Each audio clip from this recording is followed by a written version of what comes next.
So, agency by express agreement. That is the first case where what is that? Express agreement in the sense means what?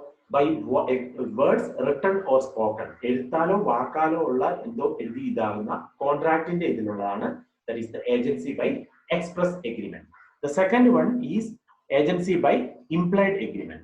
What is that? We need to see.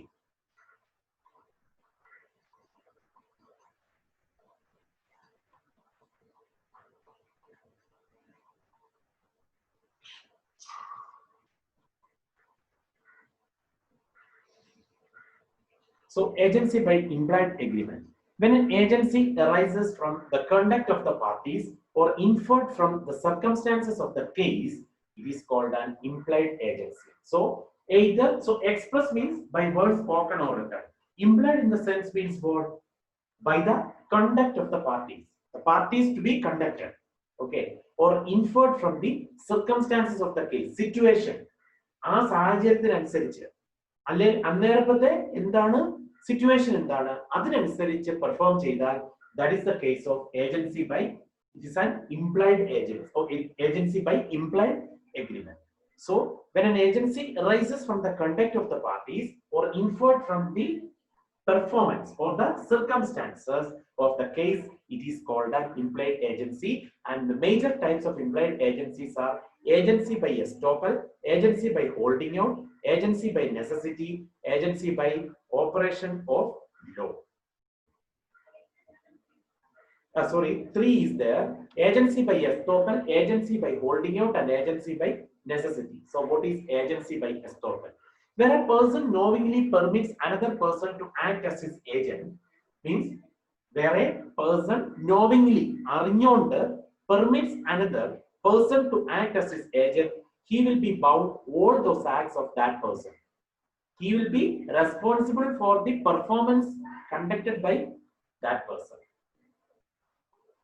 Third person who enter into agreements with that person are entitled to assume that the person who acts as agent has the authority to represent the principal. So, ഒരാള് അറിഞ്ഞുകൊണ്ട് മറ്റൊരാളെ permit ചെയ്യുന്നു in order to act as an agent, then he will be bound to all those acts that is to be performed by that person. So that is the case. So where a person knowingly permits another person to do or to act as an agent, as his agent, then he will be bound of all those acts of that person. Third person who enter into agreements with that person, third party who enter into the agreement with that person are entitled to assume that the person who acts as agent has the authority to represent the principal. The principal is stopped from denying the validity of the acts of the agent on him. അതായത് ഒഴിയാൻ പറ്റില്ല എന്നുള്ളതാണ് പറയുന്നത്. For example, A tells T within the hearing of P that A is P's agent. അപ്പം A telling to T within the hearing of P കേട്ടോണ്ട് തന്നെ that he is P's agent. P does not object to this statement of A. Later, T enters into a contract with A on the behalf that A is the agent of P, then P is liable to T on the contract entered into by A. So understood? A tells T within the hearing of P. P യുടെ ഇതില് okay, P യെ കേട്ടോണ്ട് തന്നെ A is telling to T that he means A is P's agent. P യുടെ agent ആണ് എന്ന് P യോട് കേട്ടോണ്ട് തന്നെ T യോട് പറയുന്നു. P അത് എതിർത്തിട്ടില്ല ആ ഒരു എയുടെ statement. Later, T enters into a contract with A. Later, T enters into a contract with A on behalf that A is the agent of P. P യുടെ ഏജന്റ് ആണ് A എന്ന് എന്ത് ചെയ്യുന്നു? Later, T enters into a contract with A. Then P is liable to T on the contract entered into by A. A മുഖാന്തരം P will be liable to T. So that is the agency by estoppel. So once again, where a person knowingly permits another person to act as his agent. ഒരാൾക്ക് പകരം ഇതായിട്ട്, okay, but he knowingly knows that this is the thing going to be. So where a person knowingly permits another person to act as his agent, he will be bound of all such acts that the person, he will be bound to such an act of that person.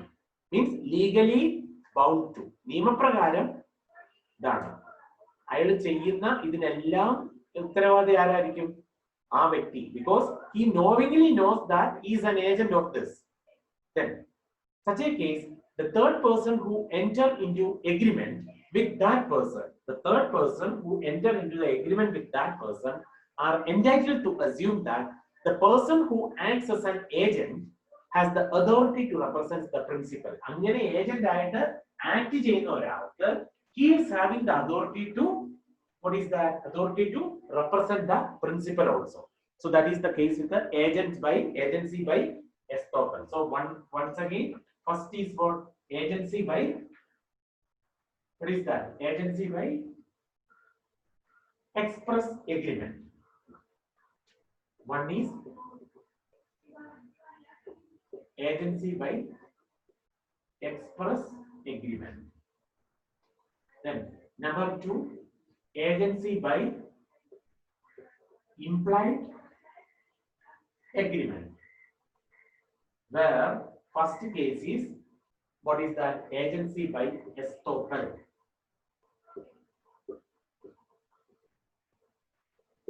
So what is that estoppel?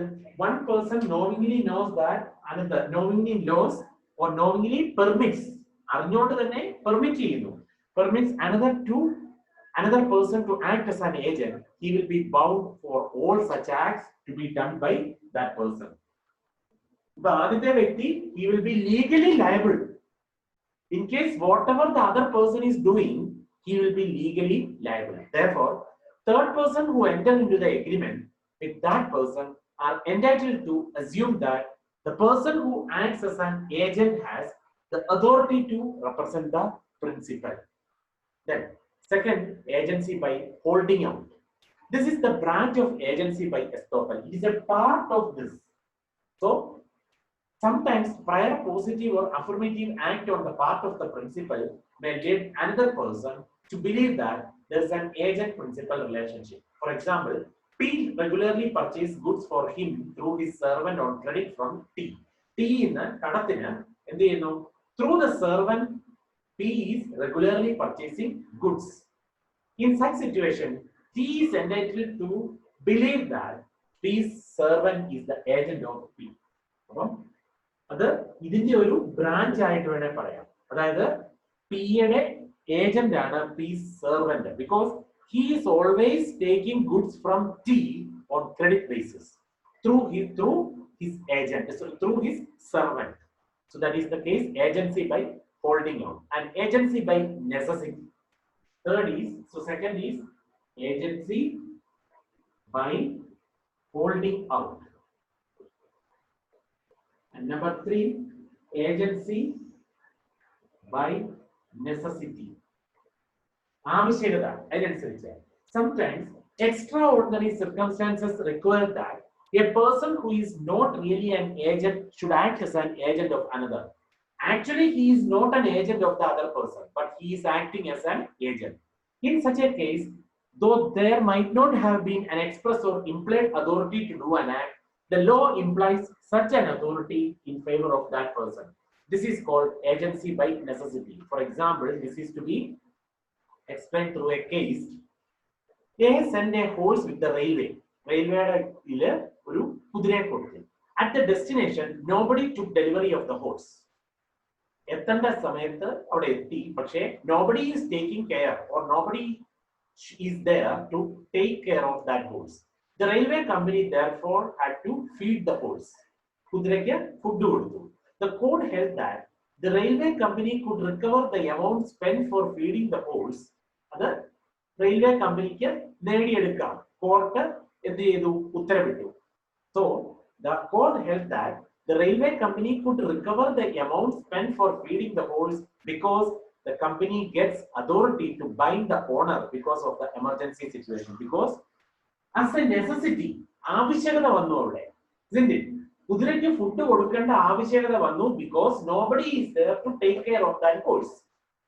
So in such a case, the court give direction to the railway company to take compensation for the feeding of the horse as it is a emergency situation.